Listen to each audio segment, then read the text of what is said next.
क्या कश्मीर में जो हुआ वो धर्म के नाम पर हुआ या आतंकवाद का कोई धर्म नहीं होता?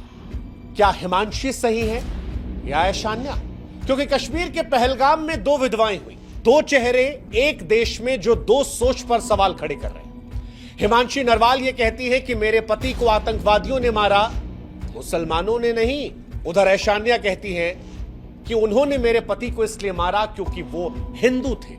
अगर मेरा पति मुसलमान होता तो फिर वो जिंदा होता। ये दो औरतें, दो शहीदों की विधवाएं हैं जो दो कहानियों को बता रही हैं और इसमें दो भारत दिख रहा है एक ही दर्द को लेकर। एक भारत जो दर्द से यह कहता है कि हम नफरत से नहीं डरेंगे, लेकिन दूसरा भारत यह पूछता है कि हिंदुस्तान में हिंदू होने की सजा हम कब तक पाएंगे। एक भारत जो यह कहता है कि क्या हम हिमांशी की तरह करुणा का हाथ थामेंगे, तो दूसरा भारत वो जो कहता है कि क्या ऐशान्या की तरह अब हम भी क्रोध की मशाल जलाएंगे। क्या कभी आपने यह सोचा कि अगर आपके परिवार के किसी सदस्य से उसका धर्म, उसका मजहब पूछकर उसे गोली मार दी जाए तो आप किसकी भाषा बोलेंगे?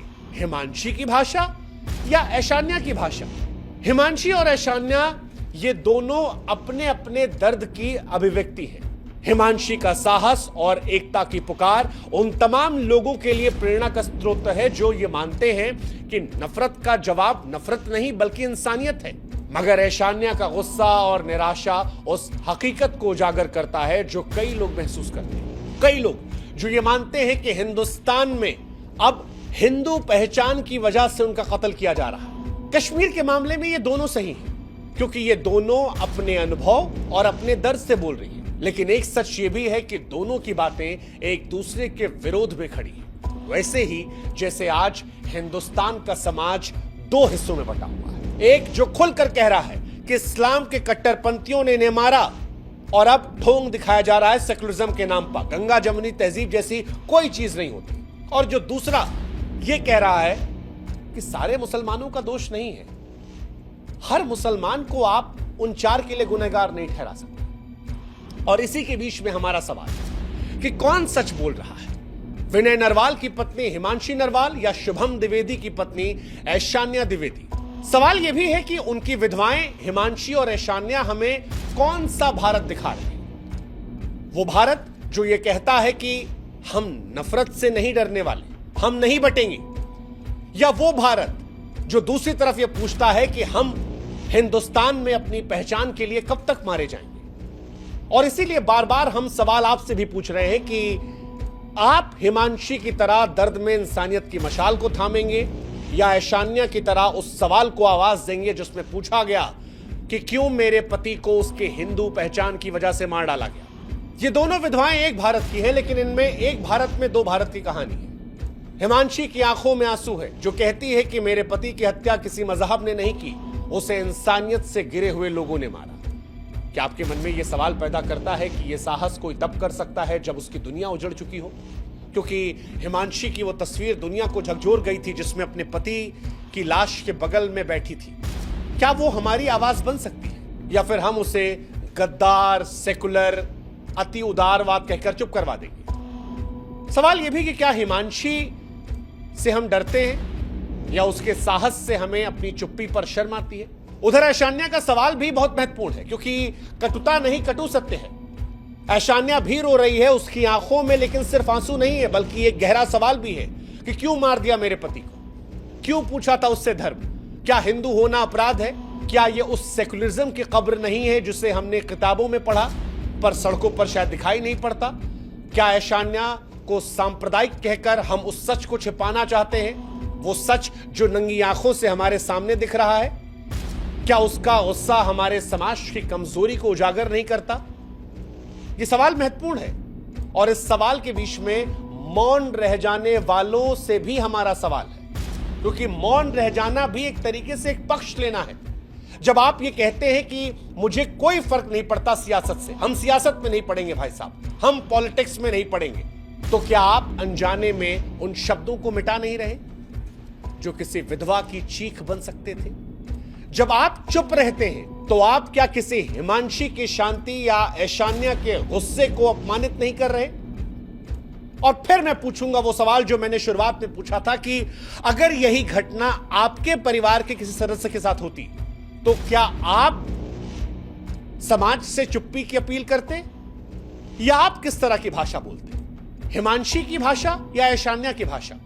और यहीं से हमारे मन में वो सवाल उठता है कि क्या भारत अब दो धाराओं में बह रहा है?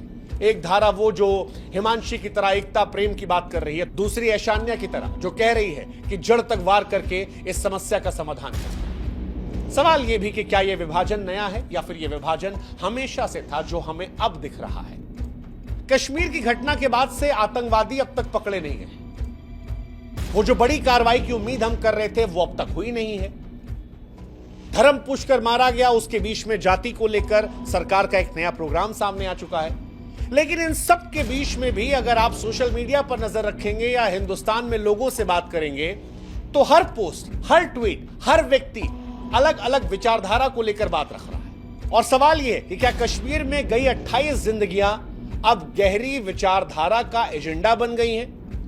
क्योंकि ऐशान्या का वीडियो जब सोशल मीडिया पर आता है तो लोग उसे हेट स्पीच का चेहरा मानते हैं। ये कहते हैं कि ऐशान्या कट्टरपंथ को आगे बढ़ा रही है, और जब हिमांशी बोलती है तो उसे टुकड़े टुकड़े गैंग सेकुलरिज्म के नाम पर जोड़कर ट्रोल किया जाता है। सवाल यह भी कि क्या हम शोक में ध्रुवीकरण ढूंढ रहे हैं? सवाल यह कि क्या मातम भी वोट बैंक से जुड़ गया है? सवाल यह भी कि क्या हमें यह पूछना पड़ेगा कि हमारे सैनिकों की मौत को समाज कैसे देखेगा, एक राष्ट्रीय त्रासदी के तौर पर या फिर एक धार्मिक घटना के तौर पर? यह सवाल बड़ा महत्वपूर्ण है। सवाल तो यह भी है कि ऐसे में हम क्या करें? क्या हम और आप उस सच्चाई से मुंह मोड़ लें जो ऐशान्या ने सामने रखी है, या फिर उस उम्मीद को गले लगा लें जो हिमांशी ने दिखाई है? या इन दोनों के बीच में क्या हम दोनों को नहीं सुन सकते बिना यह तय किए कि कौन सही है और कौन गलत है? क्योंकि अंदर खाने हम जानते हैं कि शायद दोनों ही सही है, दोनों ही सही है। अगर हम इस सवाल से कतराते हैं तो क्या हम अपने डर को जीतने दे रहे हैं, या कहीं हम खुद भी उसी झूठ का हिस्सा तो नहीं बन रहे जो ये बताता तो है कि सब कुछ ठीक है लेकिन अंदर से पता होता है कि ठीक नहीं है? वैसे ही जैसे कश्मीर खूबसूरती की पहचान भी है, खून की पहचान भी है। कश्मीर आज के दौर में सिर्फ जमीन नहीं, एक जख्म है।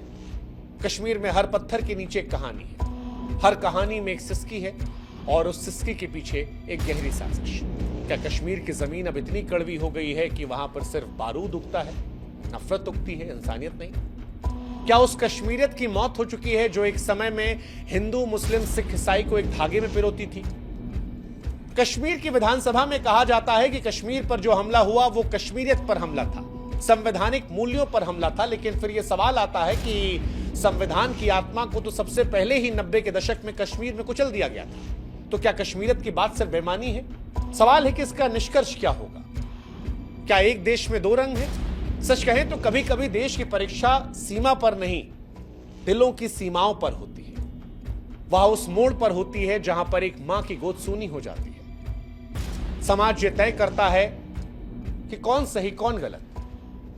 आज हिमांशी और ऐशान्या वहां पर है, दो औरतें हैं, दो बयान है, लेकिन इन दोनों बयानों के पीछे एक ही दर्द है। दोनों इस देश की आत्मा के दो रंग हैं, एक करुणा, दूसरा क्रोध। और अगर इस देश को बचाना है तो इन दोनों रंगों को बचाना पड़ेगा। आज देश की एकता हिमांशी जैसे विचारों से बचेगी, इस बात को आपको स्वीकारना होगा।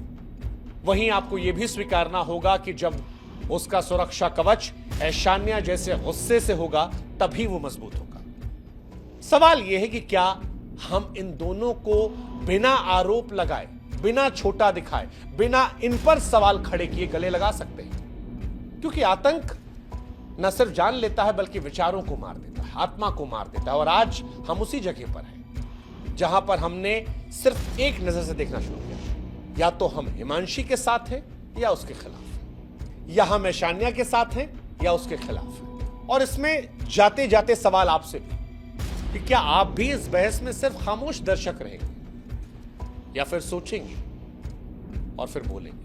और अगर आप अब भी चुप हैं तो नवाज देवबंदी का वो शेर आपके लिए जलते घर को देखने वालों, फूस का छप्पर आपका है। आपके पीछे तेज हवा, आगे मुकद्दर आपका है। उसके कत्ल पर मैं भी चुप था, मेरा नंबर अब आया। मेरे कत्ल पर आप भी चुप हैं, अगला नंबर आपका है। जय हिंद, जय भारत।